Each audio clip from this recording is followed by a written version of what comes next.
Hello दोस्तों, आप सभी का स्वागत है हमारी वन वे क्लासेस में। तो अपना हिस्ट्री में टॉपिक चल रहा था, शायद मोहम्मद गजनी हमने किया था।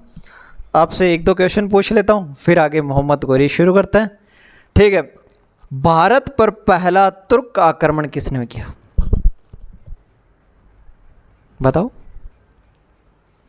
भारत पर पहला तुर्की आक्रमण किसने किया? भारत पर पहला अरब आक्रमण किसने किया? अगर बात आए कि भारत पर पहला अरब आक्रमण किसने किया, तो स्पुक्तुगिन ने किया था। भारत पर पहला सफल आक्रमण किसने किया? मोहम्मद बिन कासिम ने किया था। ठीक है। और भारत पर पहला तुर्की आक्रमण किसके द्वारा किया गया? मोहम्मद गजनी के द्वारा, जो स्पुक्तुगिन का से ताल्लुकात रखता था। अब देखते हैं अपने मोहम्मद गोरी, जिसे शहाबुद्दीन के नाम से भी जाना जाता है। शहाबुद्दीन या मोहम्मद गोरी, शहाबुद्दीन या मोहम्मद गोरी। कार्यकाल की बात करें तो 1173 से लेकर 1206 तक ये सत्ता में रहे। जैसे नाम से स्पष्ट है मोहम्मद गोरी, उसी तरह इनके काम से भी ये स्पष्ट हो जाता है। मोहम्मद गोरी अफ़गानिस्तान के पहाड़ी राज्यों से ताल्लुकात रखता है। एक गौर राज्य है, अफ़गानिस्तान के पहाड़ी राज्यों से ताल्लुकात रखता है ये क्षेत्र, और ये पहले मोहम्मद गजनी के अधीन था। जैसे ही पता चला कि मोहम्मद गजनी भाई साहब तो अब दुनिया को टाटा बाय कर चुके हैं, तो मोहम्मद गोरी ने सोचा कि अब वक्त आ गया अपना, यानी कि अपना भी टाइम आ गया है, अब बन जाते हैं खिलाड़ी। तो मोहम्मद गोरी ने एक स्वतंत्र अपने वंश की स्थापना की, जिसे बोलते हैं मोहम्मद गोरी। ठीक है, जिन्होंने गोरी वंश की स्थापना की।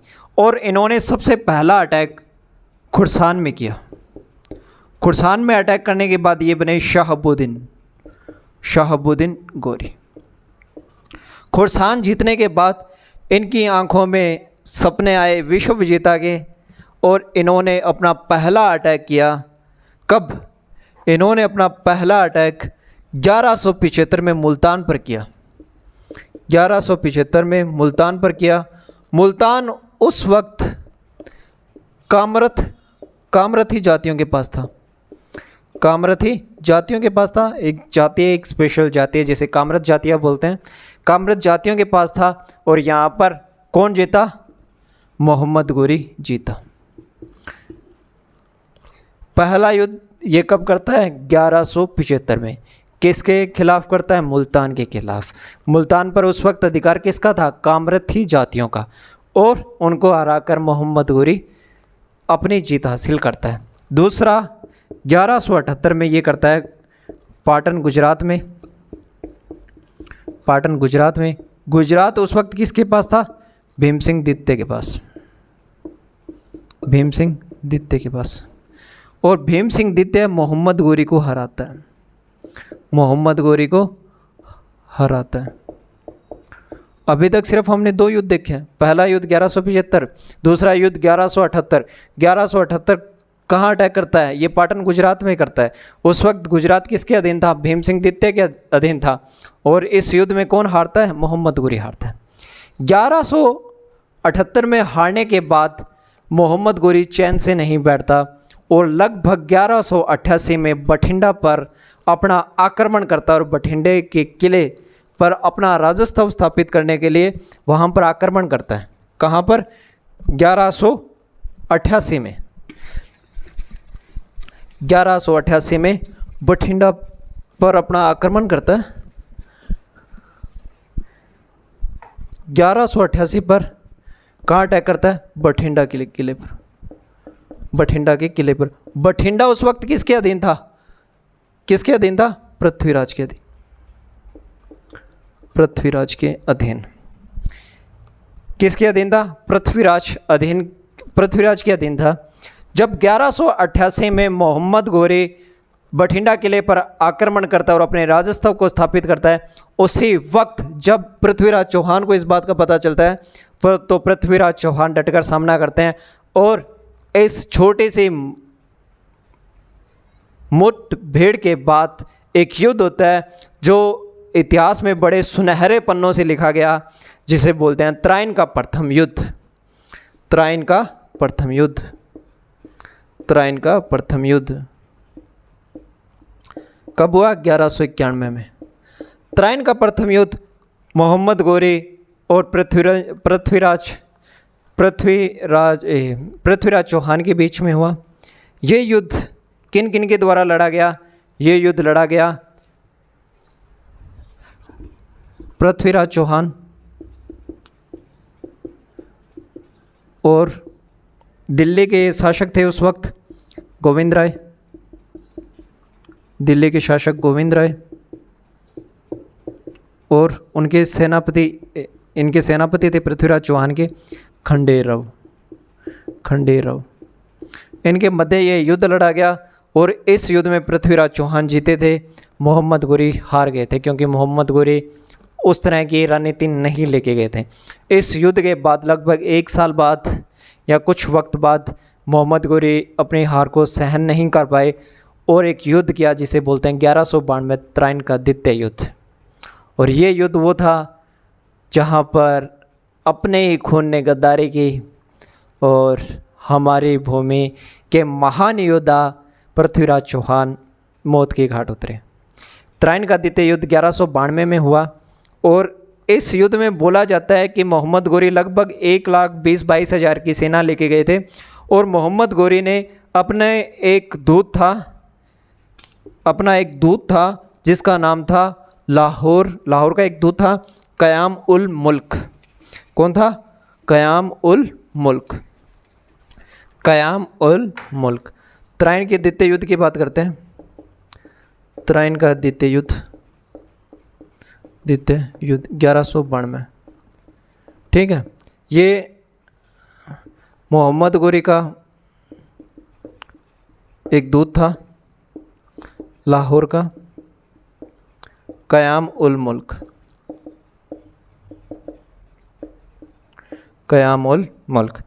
मोहम्मद गोरी अपने दूत को बोलता है कि जाओ पृथ्वीराज चौहान को बोल दो कि रणभूमि में आ जाए और हमारे साथ युद्ध करे। और इसी युद्ध के आसपास मोहम्मद गोरी के साथ एक इंसान आया था, मोहिउद्दीन चिश्ती। ठीक है, वो अपने बाद में देखेंगे। तो क़याम उल मुल्क जाता है और पृथ्वीराज चौहान को बोलता है। पृथ्वीराज चौहान उसी वक्त रवाना होता है, लेकिन पृथ्वीराज चौहान का सेनापति उदयराज उस वक्त रवाना नहीं हो पाता। कौन? पृथ्वीराज चौहान रवाना होता है, लेकिन पृथ्वीराज चौहान का सेनापति उदयराज उस वक्त रवाना नहीं हो पाता।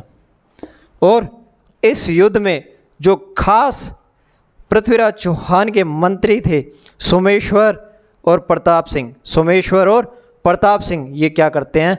गद्दारी करते हैं। ये क्या करते हैं? गद्दारी करते हैं और मोहम्मद गोरी के साथ मिलते हैं। किसके साथ मिल जाते हैं? मोहम्मद गोरी के साथ मिलते हैं। अपना ही खून सोमेश्वर और प्रताप सिंह और ये क्या करते हैं? गद्दारी करते हैं। ठीक है, और इन सब की गद्दारी से मोहम्मद गोरी जीत जाता है और अपने पृथ्वीराज चौहान हार जाते हैं। उस युद्ध में पृथ्वीराज चौहान की तरफ से दिल्ली के गोविंद राय, जालोर के राजा भी लड़ते हैं, मेवाड़ के राजा भी लड़ते हैं, सब मारे जाते हैं और पृथ्वीराज चौहान को सरसा के आसपास पकड़ लिया जाता है। सरसा के आसपास पकड़कर उन्हें मोहम्मद गोरी अपने गो राज्य में भेज देता है और बंदी बना लेता है। ठीक है, जो मोहम्मद गोरी आता है इसके पीछे एक और इंसान का नाम जुड़ता है जो कन्नौज का शासक था, जयचंद गढ़वाल। और जयचंद गढ़वाल और मोहम्मद गोरी की आपसी मतभेद भी होते हैं 1194 में और इनका आपस में युद्ध भी होता है, जिस युद्ध का नाम चंदौर का युद्ध बोला जाता है। और इस युद्ध में मोहम्मद गोरी जीता है, वो अपने आगे देखेंगे।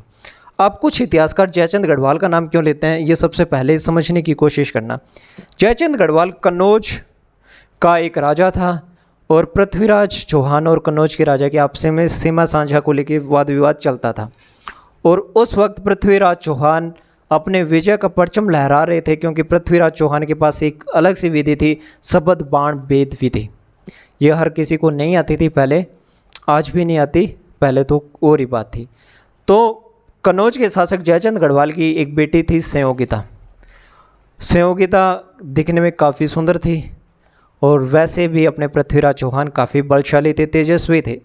ठीक है, अब तो क्या है कि कैमरे चलते हैं, अब तो 2 मिनट में सेल्फी ले लो, 2 मिनट में स्नैप डाल दो, 2 मिनट में इंस्टाग्राम स्टोरी डाल दो, 2 मिनट में हाय हेलो हो जाता है। पहले ऐसा नहीं होता था। पहले ना कैमरे होते थे, ना कुछ और चीज़ें होती थी। पहले चित्रकार होते थे और एक ही चित्रकार, प्रसिद्ध चित्रकार होते थे। वही कभी मेवाड़ चला जाता था, वही कभी मारवाड़ चला जाता था, वही कभी जालोर चला जाता था, वही कभी दिल्ली चला जाता था और घूम घूम कर जगह जगह राजाओं की तस्वीरें बनाता था, कभी उनकी बेटियों की, ऐसे काम चलाता था। ठीक है, तो ऐसे ही चित्रकार थे पन्ना राय। पन्ना राय जाते हैं कन्नौज और जयचंद गढ़वाल को बोलते हैं कि मैं चित्रकार हूँ और मैं जगह जगह जाकर बहुत सारे चित्र बनाता हूँ, तो क्या मैं आपके यहाँ पर चित्र बना सकता हूँ। तो जयचंद गढ़वाल बोलते हैं कि देखो भाई, मुझे तो अपनी तस्वीर बनाने का कोई शौक़ है नहीं, मेरी बेटी से पूछ लो। और संयोगिता को दिलचस्पी होती है, संयोगिता पन्ना राय से अपनी तस्वीर बनाते हैं। और जब वो तस्वीर बना रहे होते हैं, तब पन्ना राय जब तस्वीर बना रहे होते हैं, तब संयोगिता की नज़र पड़ती है पृथ्वीराज चौहान के चित्र पर। और पृथ्वीराज चौहान के चित्र पर नज़र पड़ते ही वह मनमोहित हो जाती है और पन्ना राय से पूछती है हु इज़ दिस, ये कौन है। ऐसे बोलते हैं हु इज़ दिस, शायद, मुझे इंग्लिश नहीं आती, हाँ ऐसे पूछा होगा कि ये कौन है। तो तब पन्ना राय बोलते हैं कि ये बहुत बड़े राजा हैं पृथ्वीराज चौहान, इनके चर्चे बहुत दूर दूर तक है, दिल्ली से लेके बठिंडा तक हैं। ठीक है, तो काफ़ी बड़े राजा हैं। तो धीरे धीरे पृथ्वीराज चौहान और संयोगिता के बीच में प्रेम प्रसंग चलना शुरू हो जाता है। जब इस बात का पता जयचंद गढ़वाल को लगता है, तो जयचंद गढ़वाल एक स्वयंवर रचता है, एक यज्ञ रचता है जिसे सरयू यज्ञ बोलते हैं। इस यज्ञ में, एक स्वयंवर में, वो क्या करता है, सभी राजाओं को आमंत्रित करता है, लेकिन एक राजा को नहीं बुलाता। उस राजा का नाम था पृथ्वीराज चौहान। और पृथ्वीराज चौहान की बेइज्जती करने के लिए वो क्या करता है, पृथ्वीराज चौहान की प्रतिमा बनाता है लाइक दरबान की तरह, और उन्हें अपने महल से बाहर दरबान के रूप में खड़ा कर देते हैं। अब आने जाने वाले राजा क्या करते हैं, हंसते हैं। जब इस बात का पता पृथ्वीराज चौहान को चलता है, तो पृथ्वीराज चौहान बोलता है कि प्यार प्योर तो चलो एक तरफ है, ये तो स्वाभिमान की परीक्षा हो गई, मुझे जाना ही पड़ेगा। तो पृथ्वीराज चौहान अपना रूप बदलकर दूसरी वेशभूषा धारण कर कर जाते हैं। और जब संयोगिता अपना स्वयंवर ढूंढने आती है, तब वहाँ पर पृथ्वीराज चौहान को नहीं पाती, तो उसे थोड़ा अजीब लगता है। और जब वो देखती है कि गेट पर पृथ्वीराज चौहान की वो खड़ी है, मूर्ति खड़ी है लाइक दरबान की तरह, तो संयोगिता क्या करती है, वहाँ पर जाती है और दरबान की जो मूर्ति बनी होती है उस पर अपनी माला डाल देती है। और ऐसा देखते ही पृथ्वीराज चौहान संयोगिता को लेकर भाग जाते हैं। काफ़ी दूर तक जयचंद गढ़वाल और उसके साथ सिपाही पीछा करते हैं, लेकिन अंततः वो सीमा पार कर जाते हैं और अपना आ जाते हैं। अब इस बात का हमारे उस युद्ध से क्या लेना देना है, वो इम्पोर्टेंट है। वो इम्पोर्टेंट इसलिए क्योंकि जयचंद गढ़वाल जब खुद को लज्जित महसूस करता है, तब वो मोहम्मद गोरी को बोलता है कि आप आओ, आप आक्रमण करो, हम आपकी मदद करेंगे।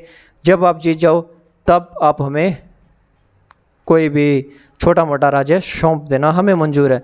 हकीकत में क्या था, उसे बदला लेना था। हकीकत में क्या था, उसे बदला लेना था। और ऐसा ही होता है, जब पृथ्वीराज चौहान गौर चले जाते हैं, तब लोग आते हैं और बोलते हैं कि यार जयचंद गढ़वाल, ये तूने गलत किया, अपनी बेटी का सुहाग उजाड़ दिया तूने, ऐसा थोड़ी होता है। चलो अब अपना बटेरा कहते नहीं कि टावरा में चलो माड़ा लखन सोआ, माँ बाप थोड़ी गलत हो जाए भाई। बात है जयचंद गढ़वाल ना आगे कह दियो कि चल अपनी औलाद तो गंदी पर आप थोड़ी गंदा होना। तो जयचंद गढ़वाल को ये बात समझ में आती है और जयचंद गढ़वाल 1194 में मोहम्मद गोरी को ललकारता है आक्रमण के लिए। और 1194 में एक युद्ध होता है, चंदावर का युद्ध, जिसे चंदौर का युद्ध भी बोलते हैं। इस युद्ध में मोहम्मद गोरी जीतता है। इस युद्ध में मोहम्मद गोरी जीतता है। ठीक है, और इसके बाद में मोहम्मद गोरी अपना एक दास होता है कुतुबुद्दीन ऐबक, उसको दिल्ली सौंप कर चला जाता है। और ख़ुद कहाँ चला जाता है, वापस गौर में चला जाता है। ये कुतुबुद्दीन ऐबक को सब कुछ सौंप के चला जाता है। और 1206 में हमारे मोहम्मद गोरी साहब भी चल बसते हैं। अब मोहम्मद गोरी के साथ मैंने आपको बोला था कि ख्वाजा मोइनुद्दीन चिश्ती आए थे, उनके बारे में थोड़ा सा देखते हैं, फिर मैं आपको थोड़ा सा इसके शॉर्ट ट्रिक्स भी बताऊंगा, सो अपने कुछ करके देखेंगे, कोई ना, ठीक है। अब ख्वाजा मोइनुद्दीन चिश्ती, चिश्ती संप्रदाय के जनक बोले जाते हैं, चिश्ती संप्रदाय के जनक, ठीक है। चिश्ती संप्रदाय के जनक कौन है? ख्वाजा मोइनुद्दीन चिश्ती, ठीक है। ख्वाजा मोइनुद्दीन चिश्ती में जो मस्जिद बनी हुई है उसकी गुंबद का निर्माण गयासुद्दीन ने करवाया था। गयासुद्दीन ने क्या बनवाई थी? गुंबद बनवाई थी, ठीक है। और इसकी इमारत की शुरुआत इल्तुतमिश ने की थी और पूरी किसने करवाई? हुमायूं ने। पूरी किसने कराई? हुमायूं ने, ठीक है। यहाँ पर दो तरह की देग दी जाती है, बड़ी देग और छोटी देग। बड़ी देग किसने दी हुई है? बड़ी देग दी हुई है अकबर ने, और छोटी देग दी हुई है जहांगीर ने। यहाँ पर 1 से 6 रजाब मेला बढ़ता है, जो भीलवाड़ा के गोरी परिवार द्वारा भराया जाता है, ठीक है। अब बात करते हैं कि ख्वाजा मोइनुद्दीन चिश्ती के शिष्य कौन थे? ख्वाजा मोइनुद्दीन चिश्ती के शिष्य थे बाबा बख्तियार काकी। कौन? बाबा बख्तियार काकी। ख्वाजा मोइनुद्दीन चिश्ती के सबसे प्रिय शिष्य थे कौन? बाबा बख्तियार काकी। बाबा बख्तियार काकी के सबसे प्रिय शिष्य कौन है? अब यहाँ से क्वेश्चन आते हैं, यहाँ से एक लंबी चेन चलती है जो ख्वाजा मोइनुद्दीन चिश्ती से होती हुई कहाँ पर जाती है? बाबा बख्तियार काकी। बाबा बख्तियार काकी से होती हुई कहाँ जाती है? बाबा फरीद से होती हुई कहाँ जाती है? निजामुद्दीन औलिया। बाबा फरीद, निजामुद्दीन औलिया,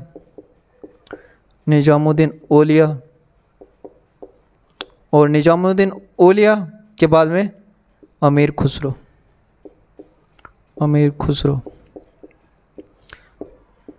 ठीक है।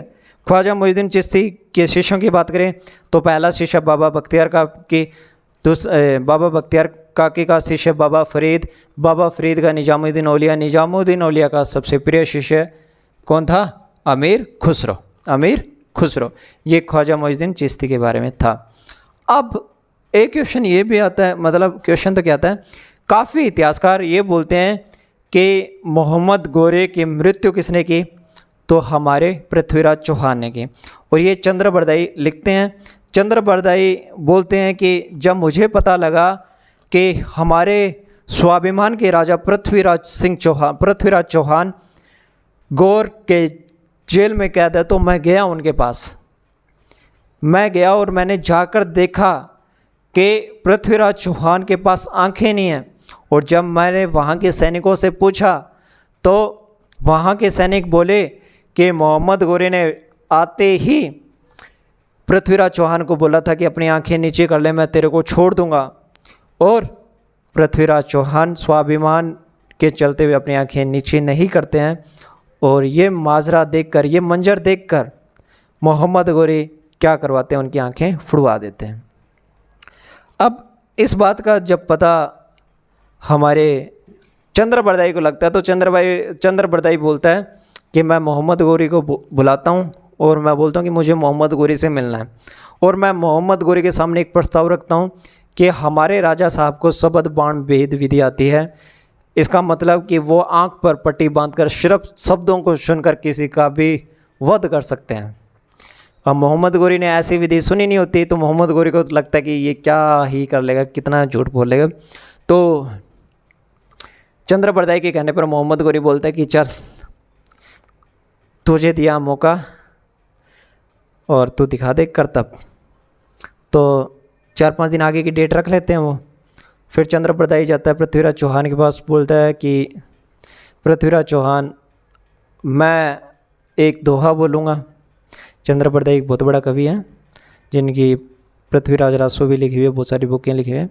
चंद्र बरदाई बोलता है कि मैं एक दोहा बोलूँगा और उस दोहे में मैं आपको बताऊंगा कि मोहम्मद गोरी कितनी दूर है, हमसे कितनी ऊपर है, और आप उनका वध कर देना। इस बात पर ये बात फाइनल हो जाती है। दिन आता है मुकाबले का, तब चंद्रबरदाई एक दोहा बोलता है, 4 बांस 24 गज। क्या दोहा बोलता है? 4 बांस 24 गज उंगल अष्ट प्रणाम। 4 बांस 24 गज उंगल अष्ट प्रणाम, ता ऊपर बैठो सुल्तान मत चुके चौहान। के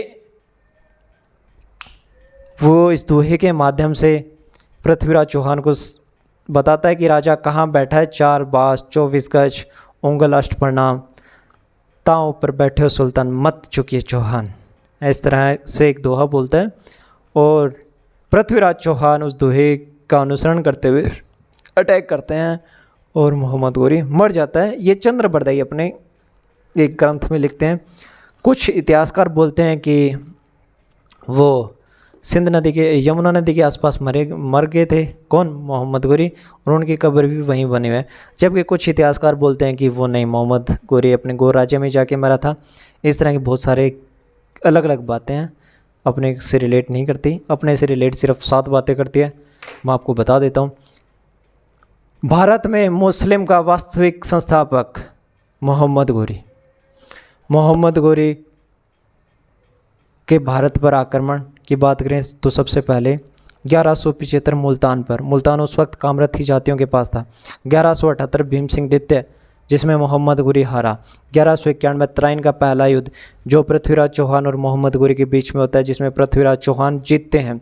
फिर आता है 1192 द्वितीय युद्ध, जिसमें पृथ्वीराज चौहान और मोहम्मद गोरी के बीच में होता है और मोहम्मद गोरी जीतता है। फिर आता है चंदावर का युद्ध 1194, जिसमें मोहम्मद गोरी और जयचंद गढ़वाल के बीच युद्ध होता है, और ये युद्ध कौन जीतता है? हमारे मोहम्मद गोरी जीतते हैं।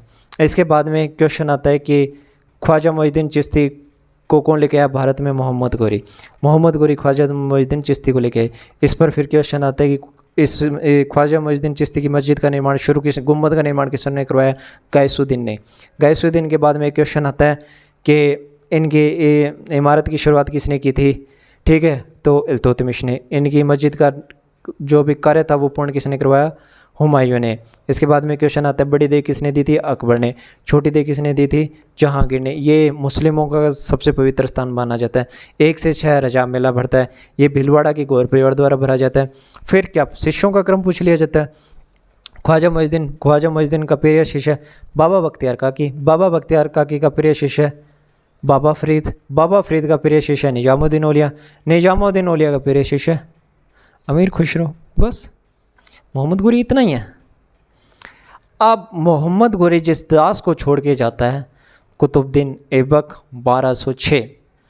कुतुबुद्दीन ऐबक 1206 में क्या करता है?